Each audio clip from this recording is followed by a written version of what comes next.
Who is the most punchable Star Wars character? We've got 15 characters to rank.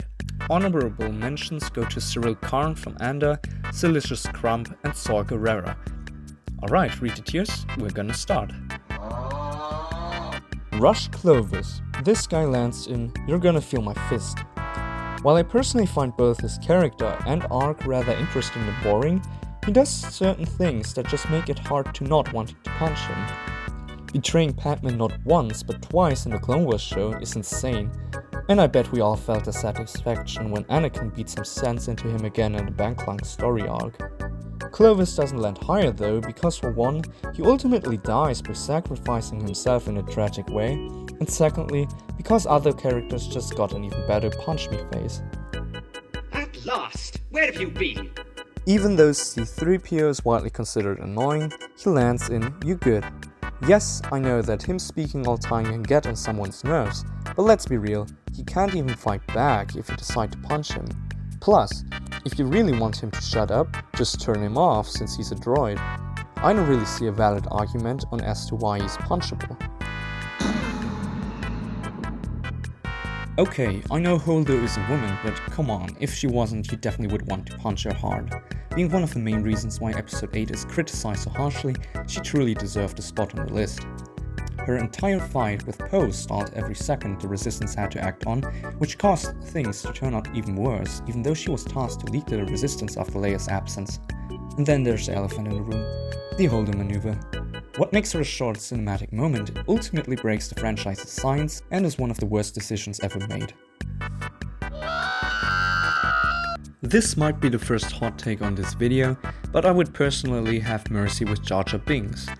Maybe you understand my point, but if your entire existence was meant to be some comic relief, and you're this clumsy, it would rather be sad to punish you even more by hurting you physically. Very easy contestant for the top. When I was younger and watched the Clone Wars for the first time, I was this mad when this guy shot 5s at the end of the arc. In his defense, it had to be done by someone due to the need of keeping Order 66 hidden, but man, the feels. The only positive things I can say about him are his looks, who are actually very good, and his first few appearances in the Clone Wars, who made up for some interesting dynamics. Roger, roger. Roger, roger. Surprisingly, B1 Battle Droids land in You Good. These guys are similar to JarJar Bings in the sense that they make up for some comic relief moments in the Clone Wars, and they can act pretty stupid at times too. But what changed my mind was when I remembered that one scene from the Clone Wars movie. Yeah, I think I'm gonna pass on this one. Ah yes, Lubia! Watto is quite annoying.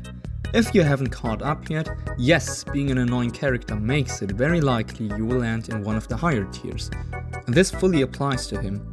Though his main issue is his greed. Having slaves for one is already a big no, but not caring when your slave participates in a dangerous race is just beyond crazy. This guy deserves every punch, but he doesn't reach the top like Commander Fox. FN2187, also known as Finn, lands in the middle. His lungs must be made out of iron, as he screams a lot in the sequels. Genuinely, in his defense, he does things that make him quite a noble character, such as trying to sacrifice himself to protect the rest of the Resistance. But I'm not gonna ignore the fact that he can give you head edges sometimes due to his voice. Here, take a load off! Some people would want to punch Anakin, but in my eyes he's good to go. The argument for punching him are mostly his occasional emotional outbursts, which make it difficult to judge his actions. But it's not like they are unreasonable either, and it's normally understandable why he behaves the way he does. After all, being the so-called chosen one is a burden no one apart from him has to carry, and it's easy to forget that Anakin is fairly young as well. I'm not gonna justify actions such as the youngling slaughter, but he's more of a broken character, not a villain. And realistically speaking, it's not like you would even stand a chance against him, nor even have a shot of successfully punching him to begin with. Thank you so much for watching this. If you like this, you can subscribe. If you want to watch more tier list videos, just check the right corner at the top. And with this being said, next one is General Hux. Is this even a debate? Of course you would want to punch him hard.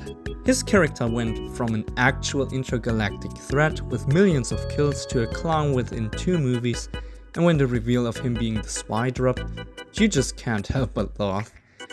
So, to get this straight, he basically made his way all up in the First Order just to turn out to be a spy that doesn't want Kylo Ren to win? His character is so weirdly written, and yeah, he sometimes acts so whiny too. Submit to me. Speaking of Kylo Ren, I would have mercy with him. He always reminds me of an adult stuck in his teenager phase with anger issues and a too loud voice for comfort. He doesn't need punches, he needs therapy. Though yes, he killed Han Solo, and I won't forgive him for that. Nice. Oddly enough, I would have mercy with Reva too. It's a fairly common opinion that the Kenobi series wasn't good, and to be honest, for what we've got, Reva is a bad character. Obviously, the fact she survived stab wounds twice, or was it thrice? I don't know. Well anyways, it is a problem, but that's not Reva's fault, it's the writings, unfortunately. I know she is a quite annoying character, but I honestly would have mercy with her because her end is quite tragic. First of all, if you don't know this guy, I don't blame you. Divo is a very minor character in the Clone Wars and part of the Coruscant Police. He only appears in a few episodes, such as the one where a murder happens in the Senate, but god is he annoying when he is on screen. Pretending to be a heinous know-it-all, he isn't even right all time, and it's one of these characters you're not gonna miss. Why did they have to make all Coruscant security characters so unlikable? But anyway, he is still punchable. It's treason then. I'm ranking Pong Krell at the top along with Fox. They really made his character so unlikable, unredeemable, and yet most important of them all, excellently written. The crux of his character is to be a dislikable Jedi with twisted beliefs, and I think they couldn't have nailed it better. The Umbara arc ending in a pre-Order 66 fight was brilliant, and with all the tension leading to this moment, it really makes you as the viewer hate this character with a burning passion. Absolutely one of the most punchable characters in all of Star Wars, but at least astonishingly well written. Oh my god! And lastly, Rey. I would have mercy on her. Despite her being a Mary Sue and being quite annoying like other screaming sequel characters, she does avoid getting punched because similar to Kylo Ren, her behavior is the consequence of actions mostly caused by others. Hence why I wouldn't punch Rey. To be honest, I wouldn't change anything. I'm quite happy with the list. I do want to talk about Saw Gerrera a second time though. After recording my list, I realized he should have been there as well, because he was responsible for a lot of deaths of named characters, and it's not easy to understand his extremistic views and rebellion. If I ranked him in the list, he definitely would have landed between the 2 highest tiers. With this being said, the closer a character is to the tier color, the more I think they represent the tier. Because of that, I do think the most punchable character is Commander Fox.